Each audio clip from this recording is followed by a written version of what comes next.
નમસ્કાર મિત્રો, સ્વાગત છે તમારું આપણી પોતાની યુટ્યુબ ચેનલ પેન્શન ગુજરાતમાં। મિત્રો, આજનો વિડીયો ગુજરાત રાજ્યના તમામ નિવૃત્ત પેન્શનરો માટે ખૂબ જ અગત્યનો છે, કારણ કે આજે આપણે ખૂબ જ સરળ ભાષામાં સમજવાના છીએ કે જૂન 2026નું પેન્શન જે જુલાઈ મહિનામાં તમારા બેંક ખાતામાં જમા થશે તેમાં કુલ કેટલી રકમ મળી શકે છે। સાથે જ જાણીશું કે મેડિકલ ભથ્થું કેટલું મળશે, મોંઘવારી ભથ્થાની શું અસર પડશે, જો કોમ્પ્યુટેશન કપાત ચાલુ હોય તો કેટલી કપાત થશે, તેમજ ઉંમર આધારિત વધારાના પેન્શનના નિયમો શું કહે છે તેના વિશે આજે આપણે માહિતી મેળવવાના છીએ।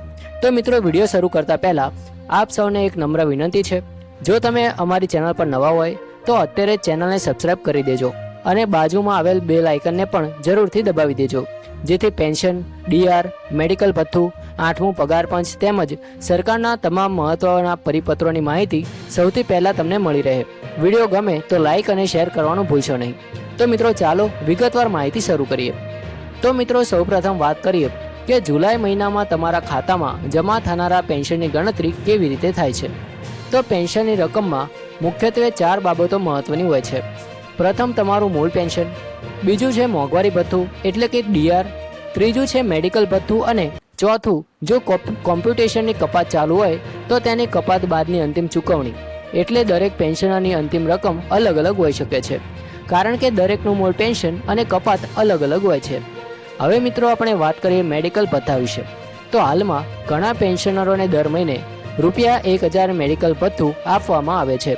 જો સરકાર તરફથી ભવિષ્યમાં તેમાં કોઈ સુધારો જાહેર કરવામાં આવશે તો તેની માહિતી પણ સત્તાવાર પરિપત્રના આધારે આપને અમારી ચેનલ દ્વારા તરત જ આપવામાં આવશે। હાલમાં જે નિયમ અમલમાં છે તેના મુજબ પાત્ર પેન્શનરોને મેડિકલ ભથ્થું નિયમ મુજબ ચૂકવવામાં આવે છે। હવે સૌથી વધુ ચર્ચામાં રહેલી બાબત એટલે કે મોંઘવારી ભથ્થું। તો મિત્રો, જ્યારે પણ સરકાર ડીઆરમાં વધારો જાહેર કરે છે ત્યારે તેનો સીધો લાભ મૂળ પેન્શન પર પડે છે। ઉદાહરણ તરીકે, જો કોઈ પેન્શનરનું મૂળ પેન્શન ₹25,000 હોય તો 2%ના વધારાથી દર મહિને લગભગ ₹500 જેટલો વધારો થઈ શકે છે। જો મૂળ પેન્શન ₹40,000 હોય તો અંદાજે ₹800નો વધારો થઈ શકે છે। એટલે ડીઆરનો લાભ દરેકને તેમના મૂળ પેન્શનના આધારે અલગ અલગ મળે છે। હવે મિત્રો, ઘણા મિત્રો પૂછે છે કે આખરે જુલાઈમાં કેટલું પેન્શન જમા થશે। તો તેનો જવાબ એ છે કે સૌથી પહેલાં મૂળ પેન્શન લેવામાં આવે છે, ત્યારબાદ લાગુ પડતું ડીઆર ઉમેરવામાં આવે છે, પછી મેડિકલ ભથ્થું ઉમેરવામાં આવે છે। જો કોઈ કોમ્પ્યુટેશનની કપાત હોય તો તે બાદ કરવામાં આવે છે, ત્યારબાદ જે અંતિમ રકમ બને છે તે તમારા બેંક ખાતામાં જમા થાય છે। હવે એક ખૂબ જ મહત્વની બાબતની વાત કરીએ તો ઘણા પેન્શનરોનું પેન્શન બેંકમાં કેવાયસી અથવા આધાર સીડિંગ અધૂરું હોવાને કારણે મોડું પડી શકે છે। તેથી જો તમારા બેંક ખાતામાં આધાર લિંકિંગ, મોબાઈલ નંબર અપડેટ અથવા અન્ય જરૂરી દસ્તાવેજો બાકી હોય તો સમયસર બેંકમાં જઈને તે પૂર્ણ કરાવી લો। આમ કરવાથી ભવિષ્યમાં પેન્શનની ચૂકવણીમાં વિલંબ થવાની શક્યતા ઘટે છે। મિત્રો, હવે વાત કરીએ ઉંમર આધારિત વધારાના પેન્શન વિશે। તો સરકારના નિયમો મુજબ નિર્ધારિત ઉંમર પૂર્ણ થયા બાદ વધારાનું પેન્શન મળવાની જોગવાઈ છે।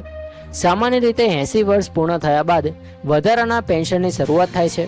80 થી 85 વર્ષની ઉંમરે મૂળ પેન્શન પર 20% વધારો, 85 થી 90 વર્ષની ઉંમરે 30% વધારો, 90 થી 95 વર્ષની ઉંમરે 40% વધારો, 95 થી 100 વર્ષની ઉંમરે 50% વધારો અને 100 વર્ષ કે તેથી વધુ ઉંમરના પેન્શનરોને 100% જેટલો વધારો મળવાની જોગવાઈ છે। જો તમે અથવા તમારા પરિવારના કોઈ સભ્ય આ ઉંમરની શ્રેણીમાં આવતા હોય તો સંબંધિત નિયમો મુજબ તેનો લાભ મળવાપાત્ર બની શકો છો। ઘણા પેન્શનરો એવો પ્રશ્ન પૂછે છે કે પરિવાર પેન્શન મેળવનારને પણ આવા નિયમો લાગુ પડે છે કે નહીં। તો મિત્રો, વિવિધ પ્રકારની પેન્શન માટે નિયમો અલગ અલગ હોઈ શકે છે, તેથી પોતાના પેન્શન પેમેન્ટ ઓર્ડર એટલે કે પીપીઓ અને સરકારના લાગુ પડતા નિયમો એકવાર જરૂરથી તપાસી લેજો। મિત્રો, સૌથી મહત્વની વાત એ છે કે સોશિયલ મીડિયામાં ફરતા દરેક મેસેજ પર વિશ્વાસ ન કરવો। ઘણી વખત પેન્શનમાં મોટા વધારાના દાવા કરવામાં આવે છે, પરંતુ સત્તાવાર આદેશ બહાર પાડ્યા વગર તે સાચા હોતા નથી। તેથી હંમેશા સરકારના પરિપત્ર, અધિકૃત જાહેરાત અથવા ટ્રેઝરી તથા પેન્શન વિભાગની માહિતીના આધારે જ વિશ્વાસ કરવો જોઈએ।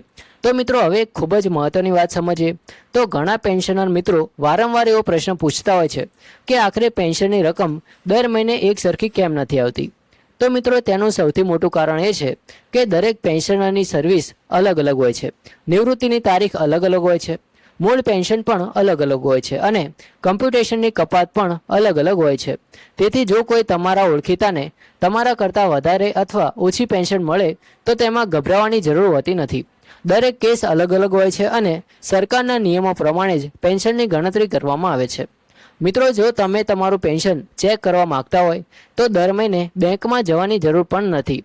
આજકાલ મોટાભાગની બેંકો MSS દ્વારા SMS દ્વારા પેન્શન જમા થવાનો નિયમ એટલે કે મેસેજ મોકલે છે. ઉપરાંત મોબાઈલ બેન્કિંગ અથવા નેટ બેન્કિંગ દ્વારા પણ તમે તમારા ખાતામાં જમા થયેલી રકમ સરળતાથી જોઈ શકો છો. જો કોઈ કારણસર અપેક્ષા કરતાં ઓછી રકમ જમા થઈ હોય તો તરત જ તમારી બેંક શાખામાં અથવા સંબંધિત ટ્રેઝરી કચેરીમાં સંપર્ક કરવો જોઈએ. હવે મિત્રો, વાત કરીએ પેન્શનર્સ માટે સૌથી અગત્યના દસ્તાવેજો વિશે. તો દરેક પેન્શનર પાસે પોતાનો PPO number, Aadhaar card, PAN card, bank passbook અને મોબાઈલ નંબર અપડેટેડ હોવો ખૂબ જ જરૂરી છે. કારણ કે ભવિષ્યમાં કોઈ પણ સુધારો, KYC અથવા ચકાસણીની પ્રક્રિયા આવે તો આ તમામ દસ્તાવેજો ખૂબ ઉપયોગી સાબિત થાય છે. ઘણા પેન્શનરો માત્ર દસ્તાવેજો અધૂરા હોવાને કારણે અનાવશ્યક મુશ્કેલીઓમાં મુકાઈ જાય છે. મિત્રો, હવે એક બીજી અગત્યની માહિતી કે ઘણા પેન્શનર મિત્રો સોશિયલ મીડિયામાં વાયરલ થતા મેસેજ જોઈને એવું માની લે છે કે આવતીકાલથી પેન્શનમાં હજારો રૂપિયાનો વધારો થઈ જશે.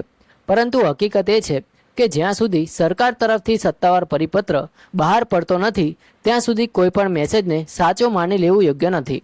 અમારી ચેનલનો હંમેશા પ્રયત્ન રહે છે કે માત્ર સાચી માહિતી અને અધિકૃત માહિતી જ આપ સુધી પહોંચાડીએ, જેથી કોઈ પણ પેન્શનર ગેરમાર્ગે ન દોરાય. મિત્રો, હવે એક ઉદાહરણ દ્વારા સમજીએ કે માનો કે કોઈ પેન્શનરનું મૂળ પેન્શન 30,000 રૂપિયા છે તો તેના પર લાગુ પડતું DR અલગથી ઉમેરાશે. ત્યારબાદ જો મેડિકલ ભથ્થા માટે પાત્ર હશે તો મેડિકલ ભથ્થું પણ ઉમેરાશે. જો કોમ્પ્યુટેશનની કપાત ચાલુ હશે તો તેની કપાત થશે અને પછી જે અંતિમ રકમ બનશે તે બેંક ખાતામાં જમા થશે. એટલે દરેક પેન્શનરે પોતાની પેન્શન સ્લીપ એક વખત જરૂર તપાસવી જોઈએ, જેથી કોઈ ભૂલ હોય તો સમયસર સુધારો કરાવી શકાય. મિત્રો, હવે ઉંમર આધારિત વધારાના પેન્શન અંગે પણ વધુ એક ખાસ વાત ધ્યાનમાં રાખવાની છે કે ઘણા પેન્શનરોને લાગે છે કે જન્મદિવસ આવતા જ બીજા દિવસે વધારાનું પેન્શન મળી જશે, પરંતુ કેટલીક વહીવટી પ્રક્રિયા પૂર્ણ થયા બાદ જ તેનો લાભ શરૂ થાય છે. તેથી જો તમને લાગતું હોય કે તમે ઉંમર આધારિત વધારાના પેન્શન માટે પાત્ર બની ગયા છો પરંતુ તેનો લાભ હજી સુધી મળતો નથી તો સંબંધિત કચેરીમાં અરજી અથવા રજૂઆત કરીને વિગતો ચકાસવી જોઈએ. મિત્રો, જો તમારે પરિવારમાં પેન્શન મેળવો છો તો તમારે સમયાંતરે તમારા બેંક ખાતાની માહિતી અને દસ્તાવેજોની ચકાસણી કરવી જોઈએ. ઘણી વખત નાના નાના સુધારાઓ અથવા બેંકની પ્રક્રિયાઓને કારણે પણ ચૂકવણીમાં વિલંબ થઈ શકે છે. તેથી સમયસર જરૂરી કાર્યવાહી કરવી હંમેશા ફાયદાકારક રહે છે. અને મિત્રો, જુલાઈ મહિનો પેન્શનરો માટે મહત્વનો માનવામાં આવે છે કારણ કે આ સમયગાળા દરમિયાન મોંઘવારી ભથ્થા અંગેની ચર્ચાઓ ખૂબ જ તેજ બની જાય છે. જો સરકાર તરફથી કોઈ નવો આદેશ, પરિપત્ર અથવા જાહેરાત કરવામાં આવશે તો તેની સંપૂર્ણ માહિતી અમે સૌથી પહેલાં અમારી ચેનલ પેન્શન ગુજરાત પર લાવીશું. તેથી ચેનલ સાથે જોડાયેલા રહેજો. જય હિન્દ, વંદે માતરમ.